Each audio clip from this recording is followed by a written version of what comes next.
높은 적중률을 자랑하는 두 명의 예언가가 각각 다른 인물의 최후를 예언하고 있습니다. 하지만 그 두 예언은 2025년 대한민국을 가리키고 있는데요.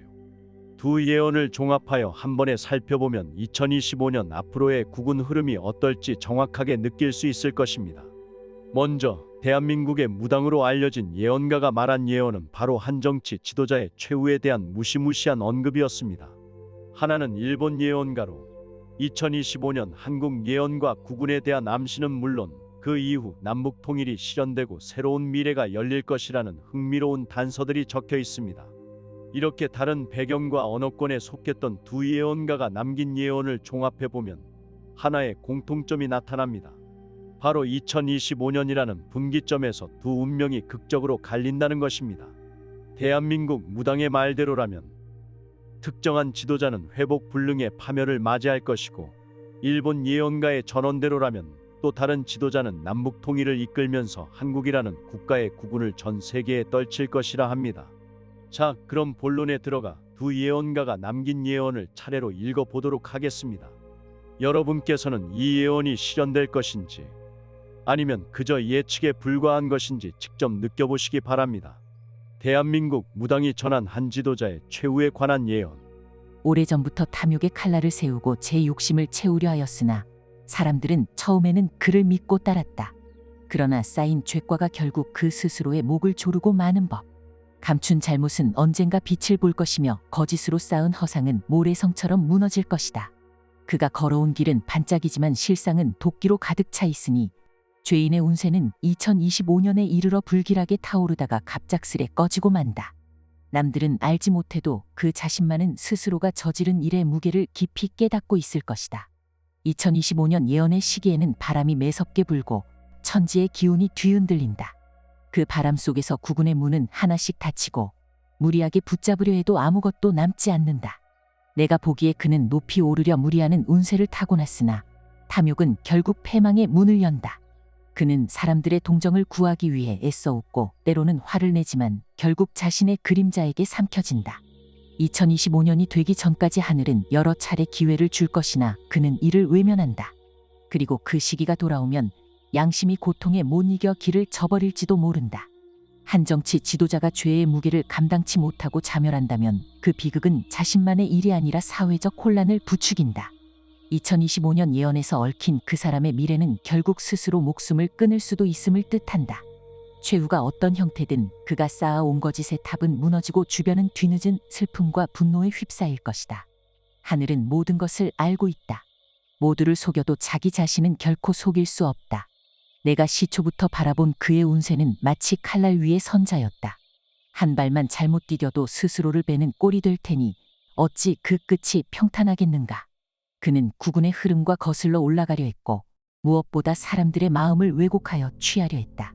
더 이상의 인내는 없을 것이며 2025년 그 운명의 해를 기점으로 마지막 심판이 닥친다. 시노하라 유키에가 남긴 한반도의 미래와 남북 통일에 관한 예언. 동쪽 하늘이 두 갈래로 찢어졌으나 언젠가 다시 하나의 빛으로 이어질 것이다. 그 빛은 결코 그냥 오지 않는다. 혼란과 희생, 많은 눈물의 대가로 얻어지는 빛이기에 이를 지켜낼 사람 또한 고통을 감내할 각오가 되어 있어야 한다. 2025년이 되면 이미 오래전부터 나뉘어 있던 한반도에 강력한 변화의 바람이 불어온다. 사람들은 이를 운세라고 부를 수도 있고 국운의 흐름이라 여길 수도 있다. 그러나 그 본질은 하늘의 섭리라는 것에 가깝다. 두 갈래로 나뉜 길이 다시 합쳐지려면 반드시 거쳐야 할 돌다리 같은 시련이 있다. 산은 울고 강은 피로 물들 수도 있지만 그것이 과거의 상처들을 씻어내는 정화가 될 것이다. 그 후 선택받은 이가 나타나 통일의 물꼬를 트고 대한민국의 국운을 번영의 길로 이끈다. 사람들은 먼저 의심하고 두려워하지만 그 인물은 끝내 남과 북의 경계를 허물고 나뉜 민족의 마음을 다시 하나로 모을 것이다. 이는 단순한 정치적 사건을 넘어 한민족 전체의 영적, 문화적 재탄생을 의미한다. 내가 보는 그 미래는 결코 쉽지 않다. 2025년 예언의 시점부터 한반도는 거대한 혼돈을 겪는다. 국내외적 갈등과 이해관계가 얽혀 시험대에 오르게 된다. 그러나 그 혼란은 곧 정화의 불길이 되며 오랜 냉전과 반목의 때를 태워버린다. 이때 많은 이들이 좌절하고 쓰러지겠지만 살아남은 자들은 상처를 딛고 더더욱 하나가 되는 길로 나아간다. 마침내 한반도는 저 먼 과거 찬란했던 문명의 기운을 되찾아 국운을 일신한다. 바람은 고요해지고 강물은 하나의 물줄기로 흐르며 사람들은 그림자에서 벗어나 밝은 빛 아래 선다. 그때가 오면 한반도는 더 이상 분단이 아닌 통합의 상징이 된다.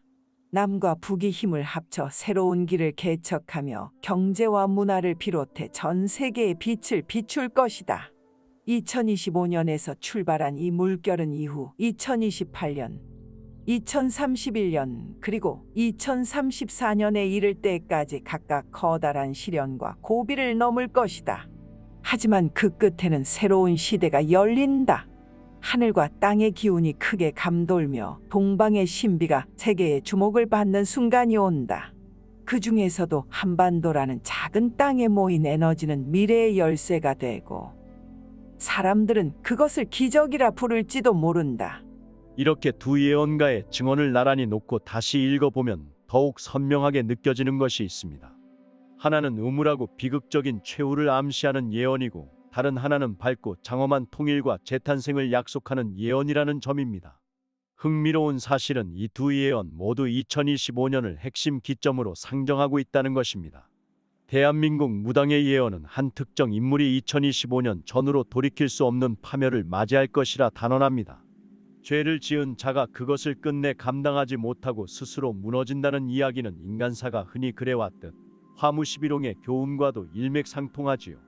동시에 시노하라 유키에가 남긴 기록은 같은 시기에 또 다른 지도자가 남북 통일을 주도하고 대한민국의 국운을 새로운 차원으로 이끌어갈 것이라 선언합니다.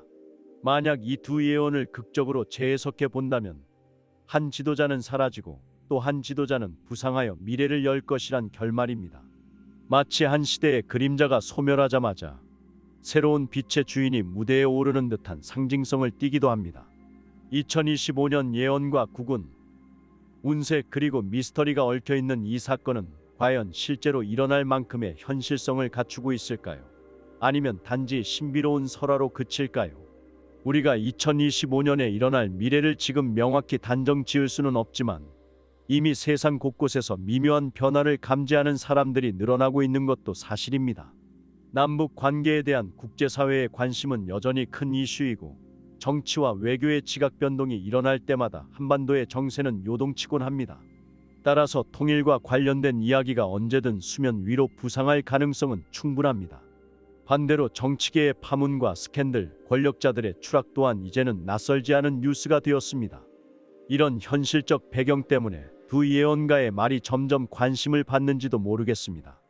그렇다면 많은 사람이 궁금해할 질문이 있을 것입니다. 과연 2025년 예언은 정확히 어떤 식으로 실현될 것인가? 둘 중 어떤 인물이야말로 미래의 운세를 관통하는 자인가?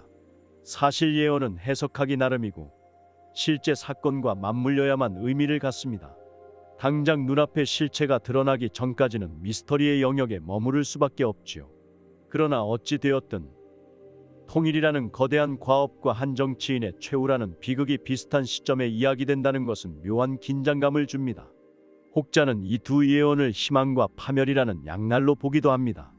하나는 국민들에게 통일의 희망을 설파하며 한국의 국운을 활짝 열어젖힐 구세주를 예고하고 다른 하나는 파국을 상징함으로써 현재 권력을 쥐고 있는 인물 가운데 누군가에게 섬뜩한 경고를 보냅니다.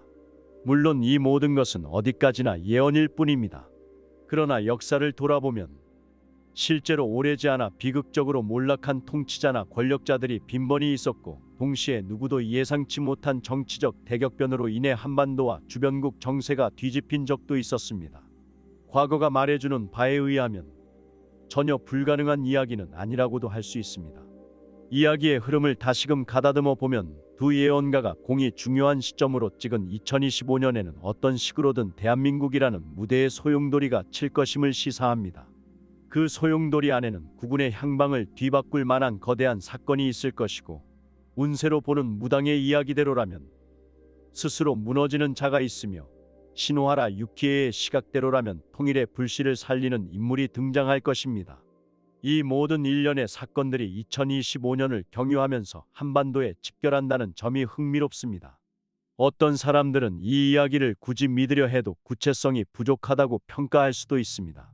하지만 예언이라는 것은 원래부터 비유와 상징으로 가득 찬 영역입니다. 무당의 말에는 감춰진 죄가 빛을 보게 될 때 그것이 스스로의 목줄을 옥죄다라는 내용이 있고, 유키에의 기록에는 남북의 물줄기가 하나로 합쳐져 마침내 새로운 문을 열 것이라는 인상적인 부분이 있습니다. 둘 다 확연히 대비되는 운세를 그린다는 점에서 각각의 결말은 보는 이에 따라 복합적인 감정을 불러일으킵니다. 화면에는 연민과 두려움이 깃들고, 통일과 번영에는 희망과 설렘이 깃듭니다. 이쯤에서 또 다른 관심 포인트는 통일을 이끌 인물의 정체일 것입니다. 누가 과연 그 막중한 역할을 수행하며 한국의 국군을 비약적으로 도약시킬 수 있을까요? 이미 자리하고 있는 정치적 리더십이 강력한 인물, 혹은 민간 영역의 새로운 혁신가, 혹은 전혀 예측하지 못했던 젊은 세대의 지도자일 수도 있습니다. 예언 속에서 그 인물은 희생과 고통을 짊어지고도 흔들리지 않는 자라고 묘사됩니다. 이러한 표현은 통상 역사적으로 큰 변화를 주도해 온 인물들에게서 흔히 찾아볼 수 있는 서사이기도 합니다. 더욱이 시노하라 유키에는 혼돈 속에서 빛을 선택할 자가 필요하다라고 말했습니다. 이는 결코 혼자만의 힘이 아니라 함께 만들어가는 미래라는 점을 암시합니다. 만약 이 예언대로 2025년 이후 남북 통일의 가능성과 함께 새 시대를 열 지도자가 나타난다면 대한민국 전체가 그의 손을 잡고 미래로 나아갈 지평이 열릴지도 모르겠습니다. 반면 정반대편에 놓인 비극적 운명의 주인공은 사람들의 경멸과 동시에 측은함을 자아낼 가능성이 큽니다. 무당은 자기 죄를 자기 자신만 못 속인다라고 했습니다. 이는 모든 거짓말과 위선은 결국 드러난다는 사실을 상징적으로 표현합니다. 아무리 많은 이들을 현혹해도 자신의 본심만은 속일 수 없으며 그 내적 갈등은 끝내 파멸로 이어진다는 것이죠. 이런 무당의 예언이 2025년에 정말 이루어진다면 그 인물과 관련된 주변 세력 또한 경랑에 휩싸일 것입니다. 흥미롭게도 이 비극적 결말과 통일의 밝은 결말이 같은 무대 위에서 동시에 일어난다는 것은 우리가 흔히 말하는 역사의 아이러니이자 미스터리일 수 있습니다. 한쪽에서는 무너짐이, 다른 한쪽에서는 새로 일어섬이 발생하므로 이를 단순한 우연으로만 치부하기에는 예언의 서사가 흥미진진합니다. 꼭 오래된 드라마의 클라이맥스를 동시에 맞이하는 느낌이지요. 결국 두 예언가가 말해주는 큰 흐름은 이렇게 요약됩니다. 2025년 예언의 시점에서 한 개인은 죄악과 숨겨진 허상의 무게를 견디지 못하고 급작스러운 최후를 맞이한다. 동시에 그 시점부터 시작된 대변화 속에서 다른 인물은 남북 통일의 단초를 열고 대한민국의 국운과 미래를 찬란하게 견인해 간다. 이 과정을 통해 한반도는 큰 시련을 거치지만 결국 새로운 시대의 주역으로 부상한다. 이 서사에서 여러분이 어떤 감상을 얻을지는 전적으로 자유입니다. 중요한 것은 한반도의 운세가 변화한다는 메시지 그 자체가 던지는 상징성일 것입니다. 만약 여러분이 예언이라는 영역에 관심이 있다면 2025년 이후 펼쳐질 미래를 좀 더 주의 깊게 바라볼 필요가 있겠습니다. 혹시라도 무당이 말한 최후의 징조에 해당하는 사건이 실제로 벌어진다면 그것은 예언의 일부가 실현된 것일 테니까요. 동시에 만약 시노하라 유키에가 암시한 대로 남북 통일의 신호탄이 울리고 정말로 한반도가 하나로 합쳐지는 방향으로 나아간다면 우리가 목격할 역사의 전환점은 가히 세계를 뒤흔들 사안이 될 것입니다. 그리하여 대한민국이 국제사회의 중심 무대에서 새롭게 재조명받는 시대가 열릴지도 모르지요. 무당의 경고는 권력자나 일반인 할 것 없이 모든 거짓은 언젠가 드러난다는 교훈을 던집니다. 거짓은 진실을 이길 수 없다는 점은 세기를 넘어서는 불변의 진리인 것입니다. 우리의 국운이 어떤 미래로 이어질지, 그리고 2025년이라는 해가 정말로 세상의 흐름을 뒤집을 만한 전환점이 될지는 아직 알 수 없습니다. 그러나 이 흥미로운 상상과 예언이 지금을 살아가는 우리에게 새로운 통찰과 경각심, 그리고 약간의 희망까지도 안겨줄 수 있다면 그것만으로도 예언의 가치는 충분히 빛을 발하리라 믿습니다. 부디 이 글이 여러분 각자의 시선으로 미래를 바라보는 하나의 창이 되어주길 바라면서 그 두 명의 인물이 누가 될 것인지 의견을 댓글로 공유해 주시면 많은 분들에게 참고가 될 것입니다. 도움이 되셨다면 여러분이 아끼는 사람에게 영상을 공유해 주시고 좋아요와 구독도 눌러주시길 부탁드리겠습니다. 시청해 주셔서 감사합니다.